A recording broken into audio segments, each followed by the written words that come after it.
And what I left out of the Brinkley story is that he supposedly is taping an interview with Bill Clinton on Friday for his last show on Sunday. I sure hope this isn't a damn boring interview. Reba McEntire has sold more than 38 million records, and yesterday she came out with her new album entitled What If It's You?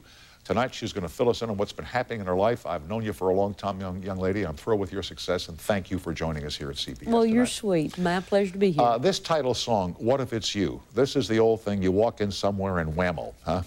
Exactly. Wouldn't that be terrible? You're happily married and you go to the grocery store and you see somebody there that just, you know, you just can't believe it. Has it ever happened to you? Tell the truth now. Tell the truth. I won't ask you names, dates, and places. Oh. And I'll tell you it's happened to me. Well, I'm trying to think if it has happened to me before. Or you just walk in an office or a studio or a store, or you could even see somebody in a car parked at a traffic light. Yeah. And you just look at this person and you just, you know what I'm saying? You just get a feeling like this could really work, and all of a sudden the light changes, or they pay the bill and walk out, and you put that out of your mind. And they're but for that gone. second you say, wow. You know, that probably has happened to me. I just can't think of a time or place. But that's something to think about, definitely. Let me ask you about you and your boy Shelby. I saw you and the little one in a restaurant about 6-8 months ago here in town. He's a terrific young kid. Thank you. And I understand that you and he had a very special Halloween coupled with your casting your ballot for the election, absentee ballot. I love Halloween, and I went dressed as Cruella de Vil from the 101 Dalmatians movie to Shelby's school and had a blast. We went trick-or-treating on the square there at town, and after that, when I got through with the school functions, I had just a little time to hurry up and get to the other town where I was going to vote for my early voting, and I went in there as Cruella de Vil. and I showed my driver's license, and the woman was just, you know, oh, ha, ha, ha, that's real cute. You dressed up to come vote, because she was very tired of everything. She looked at my driver's license, she looked back up at me, and she looked back down, she said, "Are you serious?" I said, "Yes, ma'am." She said, "Well, it is you." And so I got to vote early. And when you look at your boy, he's what, 5.5 years old? He's 6 now, first grade. Oh, 6. How different his childhood must be from yours growing up on the ranch in Oklahoma, huh? The only thing I can think that would be similar is that he is loved. And that's about the only similarity I know of. Right. I mean, back when you were growing up, I mean, I read stories about how you and your sister and your brother, you would what, charge people to go on your land during the deer hunting season? Yeah. That's how we made our Christmas money, to buy Christmas gifts. Daddy had 8,000 acres of old rough ranch in Oklahoma land, and we'd go down, 2 would go down to the cattle guard about a half a mile from the house, and the other 2 would go up by Grandpap's, and we'd sit there all night long at the opening of deer season and charge $1 a person to come in and hunt for the week. And how many people would show up and do that? I mean, the town itself was what, 350, 400 people? Well, Chalky only had 18 people. But the biggest So you town, made $18. Yeah. But no, I'm not kidding you. People would come from Oklahoma City and Dallas and to hunt on that land. So we made enough to make, you know, split it 4 ways to have us some good money. And what kind of life was there for you and your brother and sister growing up there in terms of a social life when you were teenagers? I mean, in a town of 18 people, there's not an awful lot going on in terms of weekend dances. No, there's nothing going on in Chalky. Well, what do you do for fun? Well, we went to school at Kiowa, and that was about 15 miles away. Okay. And so we played basketball and rodeoed an awful lot. And then McAllister was 42 miles away from the house, and that's where we went to the theater. We called it the Picture Show back then. Yeah. And that's where the functions would be. And of course, when I was 13 years old, I would be going with Pake and Susie. We was the singing McEntires, and we'd go play clubs and beer joints. Singing McEntires. Now, I was going to ask you about them. Pake and Susie, your brother and sister. We'd play from 9 to 1, make $13 a piece, and then pass the hat from 1 to 3. And if we made anything else, because we had a little cowboy high school band when we was in school. Sure. And where would you sing? Like at little clubs and stuff around? Beer joints, clubs. Taverns, okay. Ever on the radio? No, not until we had our single out that was called The Ballad of John McEntire about our grandpap. And our Oklahoma history and art teacher, Clark Ryan, wrote the song one day, came over and sang it to us. We learned it and went and recorded it in Oklahoma City the next day. And let me ask you about life on the ranch, because in reading your autobiography some years ago, I mean, you and your brother and sister worked on the ranch. You had chores to do. What was some of the stuff you had to do there? Well, everything. I mean, we were the hired hands. It was Alice, Pake, Susie, myself, and one other guy, Louis Sandman, and Grandpap. And Daddy, Mama would toll the cattle when we'd go gather them, you know, for shipping time. And Daddy would get us up real early, and, you know, 3 or 4 o'clock And like in the morning. how many head were on this ranch? How many head of cattle did your dad have? Oh, back then, probably around 3,000. You're kidding. So this is a big ranch, huh? Yeah. Yeah. And he'd get us up in the morning. We'd go get the horses. Couldn't see them. It was too dark. Yeah, and get on our horses, and by the time the sun came up, we'd be gathering cattle. And did you think you'd ever get out of there, Reba? My gosh, I sang real hard to try. I wanted out of there. Now, there was one especially fascinating story I read, the end result of which was a Sunday dinner called Mountain Oysters. Well, it was an everyday dinner, really. Was it really? Oh, yeah. Could you describe how these were harvested, the mountain Sure. oysters? Yeah. See, we'd be down there working cattle. Daddy would get in bulls from Florida or Alabama. Steers, right. Yeah. No, bulls. Bulls. Yeah. And they'd come on the place, and then when we would vaccinate them and brand them and mark their ears for identification, Right. all that kind of stuff, Yeah. well, we'd castrate them. And Susie would hold the tail, and Daddy would castrate them and hand them to me. I'd put them in the bucket. And when it got about 11:30, Daddy would send us girls to the house, and we'd sit outside and we'd clean them, take them into Mama. She'd fry them up for dinner. Really? And then we'd clean up the kitchen after we ate, and us girls would go back down and work with the guys and finish up. Could I ask you, a little like chicken? More like fish.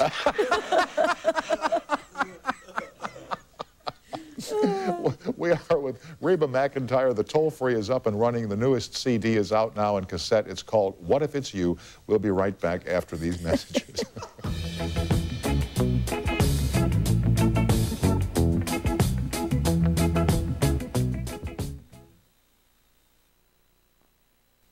With Reba McEntire, here is Leisha on the toll-free in Chattanooga, Tennessee. Hello. Hello, Tom. How are you? I'm fine, thanks. How's everything at Rock City tonight? Well, it's pretty good. Every Good, time good.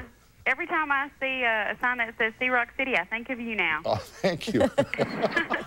Say hi to Reba McEntire. She's right here. Well, hello, Miss McEntire. How are you this evening? I'm doing fine. How are you? Well, I'm pretty good. Well, listen, being born and bred and raised in the South, I have grown up listening to you, and I wanted to ask you, some of your songs have really touched me very deeply in my heart, and I was wondering, where do you come up with the ideas for your songs? Do you create them yourself, or does someone write the songs for you, or are these just from life experiences from you yourself? I wish I could take the credit for the songs I sing. I don't write very much anymore. I used to write a few songs, but basically I go to the professionals for my songs, and I listen to demo tapes, millions of them, and I find the 10 best songs I possibly can.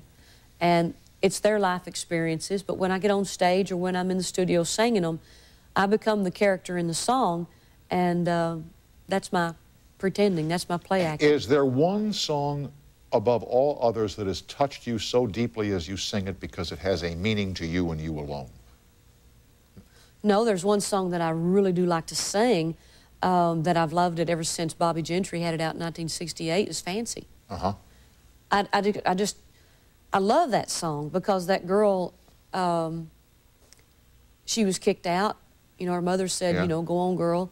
And I think she turned to prostitution and at least didn't starve to death. And then there's the old gag, you know, what do you get when you play a country song backward? You get your wife back, your car back, your job back, and you're sober forever. How has the storyline of the country song changed since you came in the business 20 years ago? You know, I think it's changed a lot by going from the honky-tonk beer joints, sitting on a bar stool and playing the jukebox, more to more contemporary, everyday lifetime things that everyone can relate to. I'm glad you called, Leisha. Thanks. Well, it was a pleasure. I enjoyed talking to you both, and you have a good evening. Thank you too, and give my best to Chattanooga, okay? Well, I certainly will, Tom. All right, bye-bye now. Bye-bye. So whatever happened to the singing McEntires? Obviously, they broke up. Well, in 1974, I was singing the national anthem at the National Finals Rodeo in Oklahoma City. And as it turned out, that would be a big day in your life, huh? Very big. Yep. Red Steagall heard me. And when he called Mama the next January, that was in December, when he called Mama in January, he said, Jack, I have an idea. I want to take Reba to Nashville and see if I can get a demonstration tape cut and then try to get her a deal on a record label. So Mama got Pake and Susie in there, and she told them what was going on. And she said, now, this is the deal. Reba can either go to Nashville with Red and try to make it on her own, get her foot in the door, and maybe bring you two on in later. Or we can stay as the singing McEntires and try to make it as that way. And Pake and Susie both said, no, we want Reba to go on. She's got a shot. Sure, sure. And before you really hit it big time, you were married to your first husband, Charlie. How poor were you two? I mean, I've read that you lived in a place that cost, what, $10 a month to rent? And the roof kept falling down all the time? I mean, how strapped were you two for cash starting out? I guess we weren't too strapped. Charlie was rodeoing. We had a little bit of cattle where we were running. I was working for an oil lease company. I was checking records and singing very little. But we lived in this place for 4 years, and it was $10 a month rent. And what was so funny, when Alice first got married, she moved over there. And when Pake moved out of Mom and Daddy's house, he moved over there. I got married, moved over there. And when Susie got married, she moved over there. So Mama called it the weaning shack. And it was just a little house in Chalky. And later on, we moved to a real nice place in Stringtown. But we were off rodeoing and singing and stuff, so we wasn't there that much. But it was pretty bad. And after you went to Nashville and you cut the demonstration tape, what was the big break for Reba McEntire? What was the one thing that really propelled you forward, made you stand out? You know, I don't think there was ever one big step. There was always a lot of little ones. But the biggest break, I think, after Red found me, to get me, to keep my sanity, was in 1983. The Statler brothers took me on tour with them, and I got out of the dance halls and the rodeos, and because my sinuses were killing me. The smoke was killing me, the dust was killing me, and I'd get through playing a club and go back to the hotel room, and I couldn't close my eyes because it burned so bad. And that was just an answered prayer to get out of that. In 1987, you would make a tough decision. You decided that you had to make a change in your personal life. You and your husband split up. And I wonder what that time was like for you as your fame was growing. I mean, you were then in the public eye, and the tabloids would pay attention to you, and tabloid TV would pay attention to you, because now your personal life all of a sudden is splashed out in the newspapers. Well, what were the difficulties in getting through that? And how did you handle the brush with the tabloids? You know, the thing that was with me, when I know something's wrong, I pretty much put it behind me and go forward. Right. And so I moved to Nashville. I found me a real neat little, I think it was a carpet cleaning shop. And so I bought it.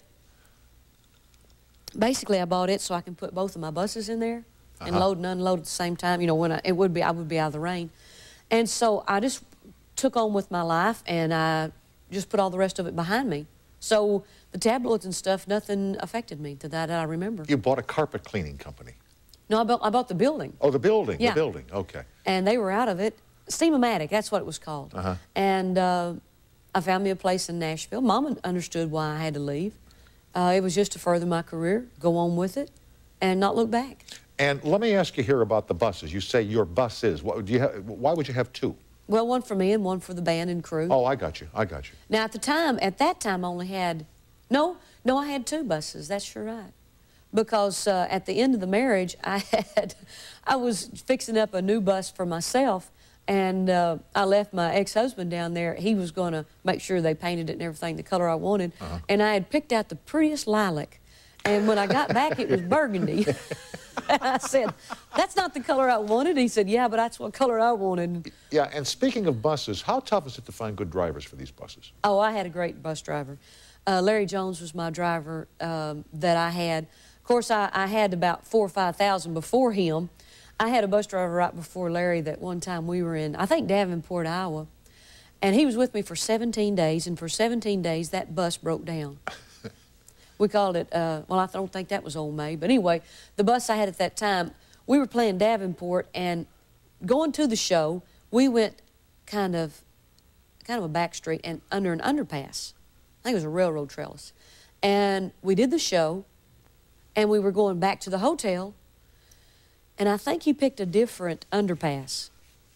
And he got the bus lodged in the underpass. And we were sitting there, and we kind of came to a screeching halt. And Wayne Lewis, my piano player, he came back in the back where me and Preacher were counting concession money. Preacher was my tour manager. And he came back with what we call the luggage rack up on top of the bus. And he said, "Look what he's done to my bus." Because Wayne just cleaned it and took such good care of it. And I said, "Well, Wayne, just set it there in the hall. There's nothing we can do about it. Can we get out from under? Can we get unstuck?" He said, "Well, I guess we're going to have to let the air out of the tires." And the bus driver's excuse was they must have paved that road since we went and did our show. Yeah. And it wasn't at all. Yeah, it's higher now than it was before. Sure, yeah. Exactly. We are with Reba McEntire. The new album is called What If It's You? The toll-free is up and running, and we'll be right back.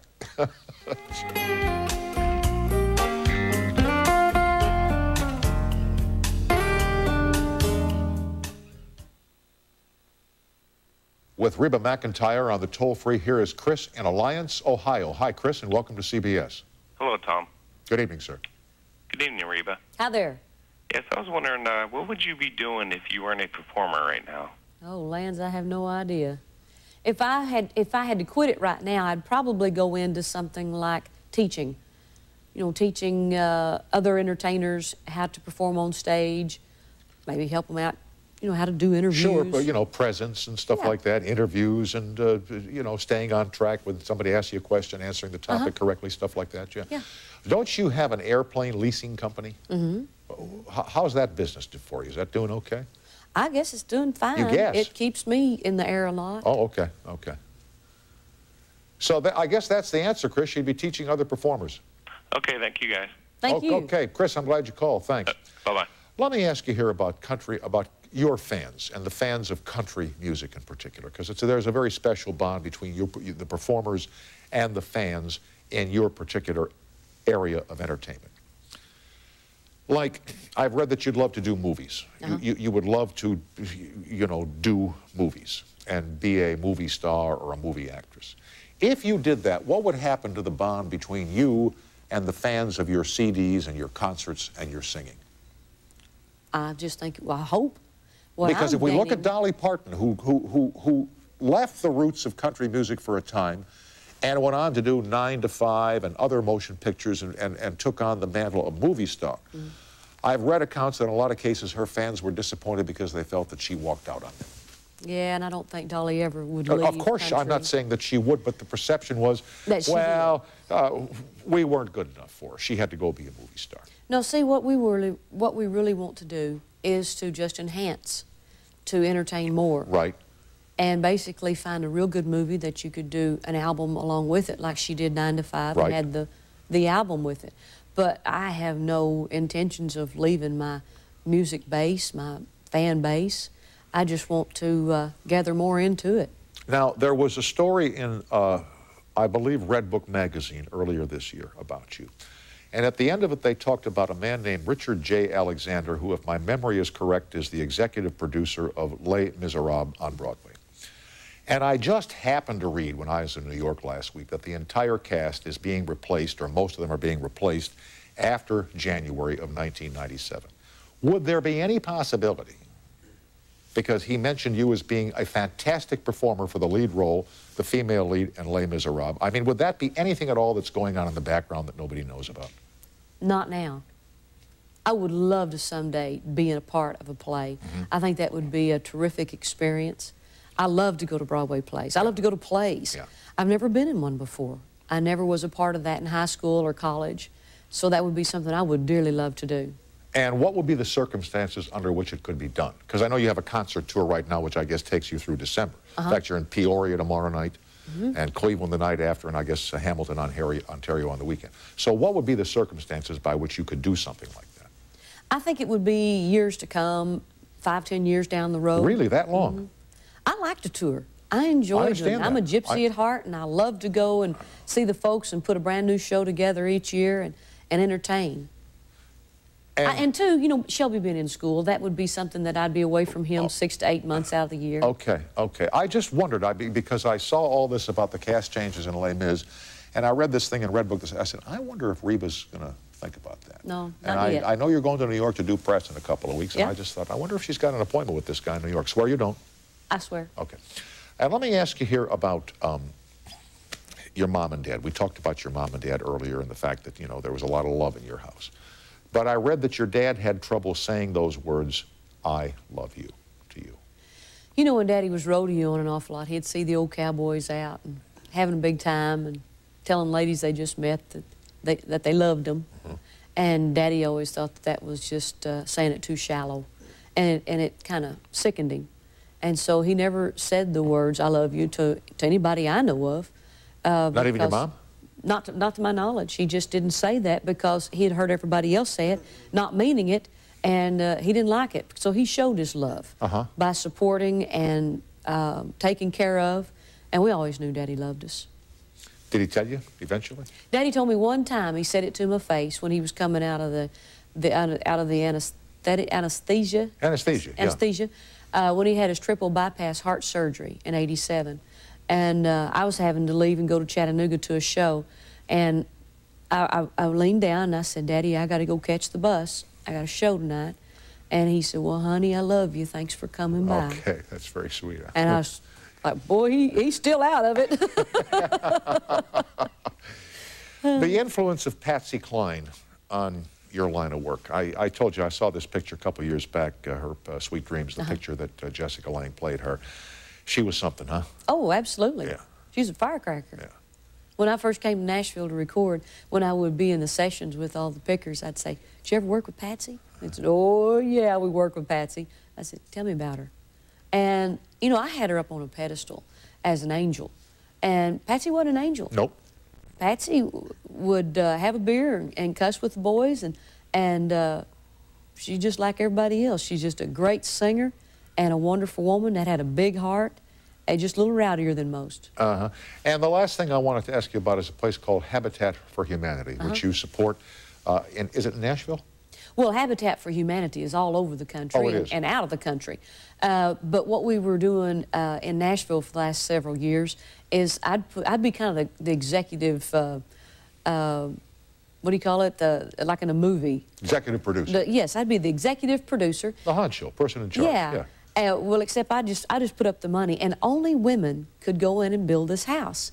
And it was for a woman who was not married, who had children, and we gave this house to these ladies. And, of course, they had to work out a financial deal with them, but to get to move into this house, they had to go and help build other houses for other women. So it was almost a domino effect. You know, Exactly. we'll help you, and you'll help them, and they'll help more, and it's like 1 told 2, told 4, told 8, told 16. And every time I would go to the you know, groundbreaking, that was wonderful. And when I'd give the keys to the ladies who got to move into the house and their children, it was the greatest feeling in the world. Congratulations on all your success, young lady. Thank you for your friendship to me over the years. Oh, have a great time on it. tour, and I'll see you around, okay? I love that, too. And if they ask, tastes a little like chicken. Reba McEntire is the guest. The new CD is called What If It's You? Next, John Favreau after these messages.